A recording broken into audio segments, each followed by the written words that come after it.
Fala aí pessoal, aqui é o JP e agora nós vamos estudar um dos assuntos da fisicoquímica que é o tema coloides. Bom, como a gente pode começar a observar aqui na imagem, temos a representação de uma gelatina. Então aqui a gente vai entender um pouquinho melhor, aprofundando aquele conceito lá de misturas e substâncias puras que a gente estudou num primeiro momento para ter uma noção de química básica, mas que agora pode trazer alguns problemas para a gente aí se a gente não tomar alguns cuidados. Bom, então, primeiro, antes da gente falar de coloide exatamente, primeiro a gente precisa definir o que é uma dispersão. Uma dispersão nada mais é do que uma mistura, sendo ela homogênea ou heterogênea. Se é uma mistura, nós temos aí pelo menos duas substâncias diferentes, ok? Então, duas ou mais substâncias. Essa dispersão vai ter duas fases, pelo menos, que é chamada de fase dispersante, uma delas. Essa fase dispersante é a substância base para que a outra substância que está presente se disperse. Essa fase é uma fase contínua, ou seja, é como se a gente considerasse que uma molécula ou uma partícula dessa fase dispersante está ao lado de outra dessa mesma substância. E a outra fase é a chamada fase dispersa. Essa fase dispersa é a outra substância que vai se espalhar pela substância base. Essa é uma fase descontínua, então não necessariamente eu vou ter uma partícula ao lado da outra.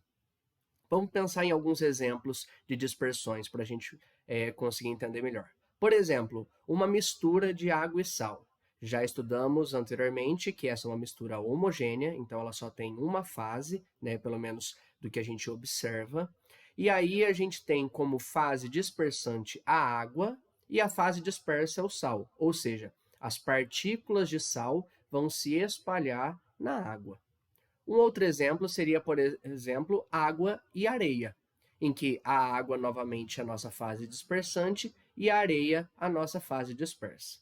Muito cuidado, porque esses dois exemplos que eu trouxe, eu tenho aqui a fase dispersante, que é um líquido, e a fase dispersa, que é um sólido, mas não precisa necessariamente ser dessa forma.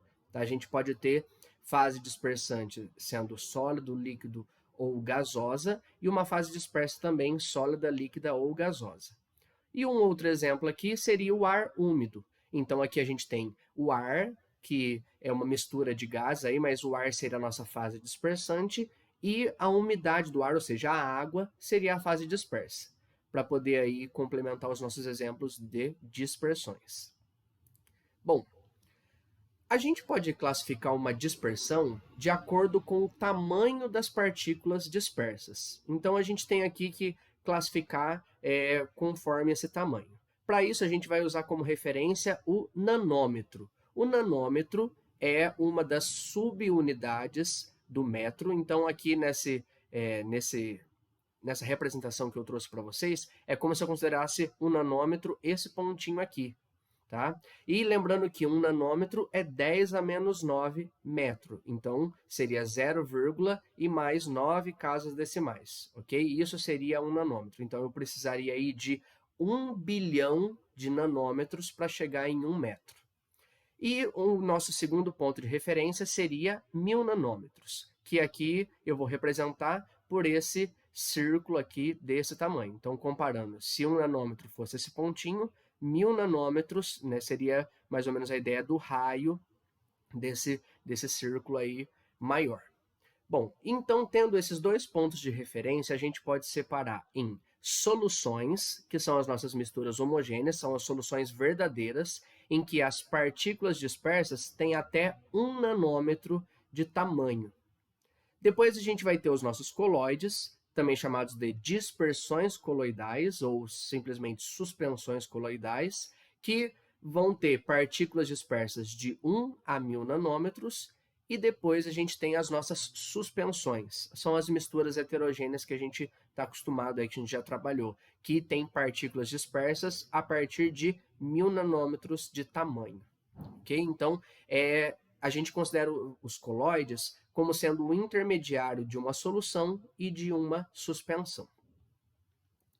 Bom, falando ainda um pouquinho dessas dispersões, né, desses três tipos, vamos aqui fazer uma síntese de algumas diferenças, né, de algumas características desses três tipos de dispersão. Vamos lá. Primeiro, considerando aqui um tipo de mistura. Então, em uma solução, a gente tem, de fato, uma mistura homogênea. Já um colóide é uma mistura heterogênea e uma suspensão, uma mistura também heterogênea. O tamanho médio, como a gente já viu, né, e é com base nesse critério que a gente classifica nesses três tipos, até 1 nanômetro, a gente tem aí uma solução. De 1 a 1000 nanômetros do tamanho da partícula dispersa, um colóide, acima de 1000 nanômetros, uma suspensão. Com relação à natureza dessas partículas, ou seja, o que são essas partículas dispersas? Podem ser, no caso de solução, átomos, íons ou moléculas. Já um colóide, as partículas são aglomerados de átomos, íons ou moléculas gigantes ou íons gigantes. E as suspensões são grandes aglomerados de átomos, íons e moléculas. Com relação a ser visível essa fase dispersa a olho nu, tanto uma solução quanto o colóide não são visíveis. Já uma suspensão, as partículas dispersas são visíveis a olho nu. Com relação à sedimentação, ou seja, se eu deixar em repouso, essas partículas vão para o fundo do nosso recipiente, se elas forem mais densas. No caso de uma solução, não ocorre isso. Já um colóide, só vai ocorrer essa sedimentação se eu utilizar uma ultracentrifugação. Então, seria aí o processo lá de separação, né? A centrifugação, mas de maneira muito mais potencializada. E no caso de uma suspensão, isso acontece sem precisar de uma ultracentrifugação. Então, só de deixar em repouso, as partículas dispersas sedimentam. Com relação a ser possível separar por filtração. No caso de uma solução, não é possível. No caso de um colóide, a gente consegue isso somente com ultrafiltros, e no caso de uma suspensão, a gente consegue isso com filtros comuns, como a gente tem. Tá? Então, basicamente, para a gente guardar, a ideia seria: um colóide parece que é uma solução, mas na verdade ele tem muito mais o comportamento de uma suspensão. Tá? Então, só para a gente comparar, ele parece ser homogêneo, mas na verdade ele é heterogêneo.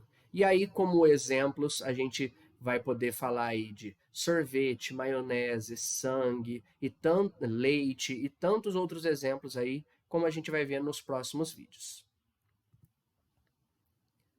Essa foi a nossa primeira parte, então, do assunto de colóides. Continuamos daqui a pouco com os demais tópicos desse assunto. Até daqui a pouco.